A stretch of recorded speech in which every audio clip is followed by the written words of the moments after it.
Arwandino, je suis la promotrice de l'entreprise Oya Isal. Je suis également la présidente de l'association AWEP. Et quand on parle d'AWEP, entendez Africa Women Entrepreneurship Programme. Au Bénin, notamment les femmes, nous avons pu identifier de façon spécifique quelques défis qui s'imposent à la femme entrepreneur. Nous allons parler des difficultés d'accès au financement. Nous allons également parler de la question de l'éducation et de la formation, les barrières sociales et culturelles et également de la discrimination sexiste. À travers le Pro-PME, 5 offres d'appui ont été mises en place et une de ces offres est justement liée à l'entrepreneuriat féminin de façon spécifique.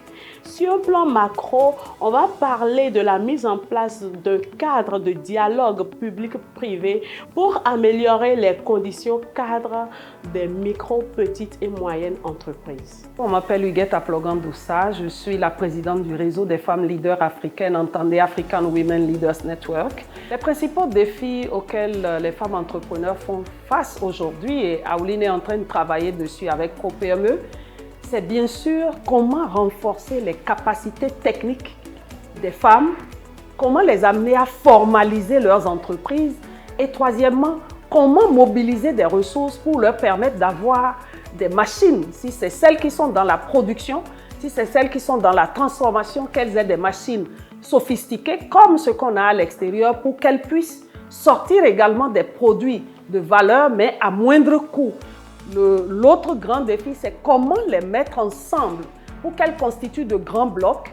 Et au niveau d'Aouline, aujourd'hui, nous voulons les amener à mettre en place des coopératives pour qu'elles puissent se regrouper autour de grands pôles comme la restauration, autour de grands pôles comme les BTP et également les mettre aux normes. Et je crois que nous sommes sur la bonne voie avec le Pro-PME pour amener les femmes du niveau de la base vers le niveau méso et ensuite au niveau national. Mes défis, je vais dire que mes défis sont de deux ordres. D'abord, il y a les défis liés à la gestion de la famille en tant que femme entrepreneur. Parce que vous êtes femme entrepreneur, en fait, c'est vous qui devez être au front. Vous devez aller chercher. Le deuxième défi, c'est financier. Parce qu'en tant que femme, c'est difficile pour les structures de nous faire confiance, de miser sur nous. Là où vous avez les mêmes attributs qu'un homme, quand vous allez chercher du financement, on ne va pas trop vous faire confiance parce que vous êtes une femme, vous êtes fragile, on n'est pas sûr que vous allez jusqu'au bout, etc., etc. Pour faire face à ça, j'essaye, moi, à côté de la famille, de beaucoup échanger avec mes enfants. Et maintenant, j'essaye de beaucoup plus m'entourer au niveau de la maison pour pouvoir pallier à certaines choses. Après, le côté financier, grâce au projet, dans le parcours, j'ai eu à rencontrer beaucoup de personnes avec qui j'ai parlé de financement. J'ai des rendez-vous, j'essaye de parler, j'ai fait des plans d'affaires et tout ça. Et j'essaye de sonder le terrain pour voir où est-ce que je peux avoir la chance d'avoir du financement pour continuer mes projets. L'action du projet Pro-PME qui m'a le plus impressionnée plutôt, c'est l'action de la mise en place des procédures de gestion dans le domaine de la transformation, de tout ce qui est alimentaire et tout ça. J'ai eu à travailler avec une coach qui m'a beaucoup accompagnée, qui m'a permis de mettre en place vraiment les procédures et c'est la carence que j'avais réellement. Et on a travaillé de bout en bout.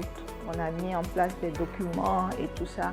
Et aujourd'hui, ça me permet en fait de savoir ce que je fais. En termes d'impact global, je peux vous rassurer que le Pro-PME est aujourd'hui perçu comme un programme vecteur de l'accélération de la croissance des micro, petites et moyennes entreprises au niveau du Bénin.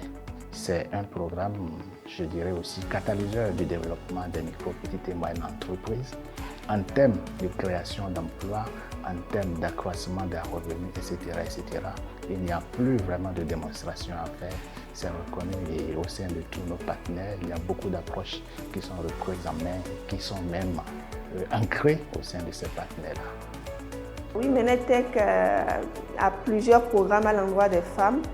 Et parmi ces programmes, nous avons Business Craft, qui est un programme d'accélération et qui est adressé spécifiquement aux femmes responsables des PME. Donc c'est un programme qui a pour but de pouvoir renforcer le pouvoir économique des femmes, mais grâce à l'e-commerce et le commerce international.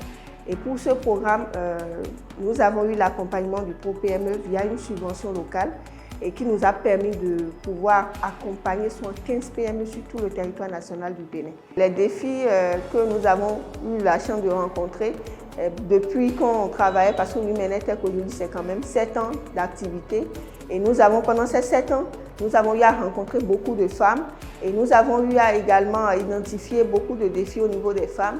Et plus précisément pour les femmes responsables des PME, nous avons ce défi de pouvoir vraiment se faire accompagner au niveau des microfinances, des garanties pour agrandir leur marché. Et souvent, elles ne sont pas prêtes, elles ne sont pas préparées. Et quand elles vont au niveau des microfinances ou bien des banques, tout ce qu'on leur demande, elles ne sont pas vraiment préparées pour ça. Donc, il y a ce côté de gestion de comptabilité. Il y a aussi l'autre côté de, par exemple, la gestion d'entreprise en tant que femme. C'est pas facile, comment gérer une équipe, comment par exemple pour des appels à projets, comment aller sur le même marché que les hommes, comment préparer des dossiers qui sont vraiment compétitifs. Il y a ces challenges-là que ces femmes rencontrent. Et il y a aussi l'usage, l'utilisation du numérique. Il y a l'utilisation du numérique et ça fait partie de nos missions. Tout ce que nous faisons, on utilise le numérique pour pouvoir vraiment accompagner les femmes, aider les femmes. Donc il y a l'utilisation du numérique que beaucoup de femmes ne sont pas à l'aise avec ces outils-là. Et aujourd'hui, comme je disais tantôt, c'est qu'on a plusieurs outils qui sont développés, qui permettent aux femmes, même qui sont vraiment âgées, de pouvoir, qui n'ont aucune éducation dans le numérique, de pouvoir vraiment les utiliser très à l'aise et de pouvoir créer des contenus qui peuvent vraiment valoriser leur entreprise. Aux femmes entrepreneurs, je vais dire que c'est possible. Malgré les difficultés, rien n'est facile. Rien de bon ne se fait dans la facilité. Donc, chaque femme qui a l'ambition d'entreprendre doit se former. C'est important d'avoir la formation qu'il faut. Parce que sans formation, on ne peut pas y arriver. Et on n'arrête jamais de se former. Il faut continuer toujours à se former et à bien faire ce qu'on est en train de faire. Toujours avoir le sens de la qualité dans le travail qu'on est en train de faire. Et avec tout ça, avec la prière, l'aide de Dieu, ça finit toujours par marcher. Le conseil que je peux donner aux femmes qui ont envie d'entreprendre, c'est que la confiance en soi est la base même pour être une femme entrepreneur. Nous devons être beaucoup plus rigoureux, plus fortes et inébranlables.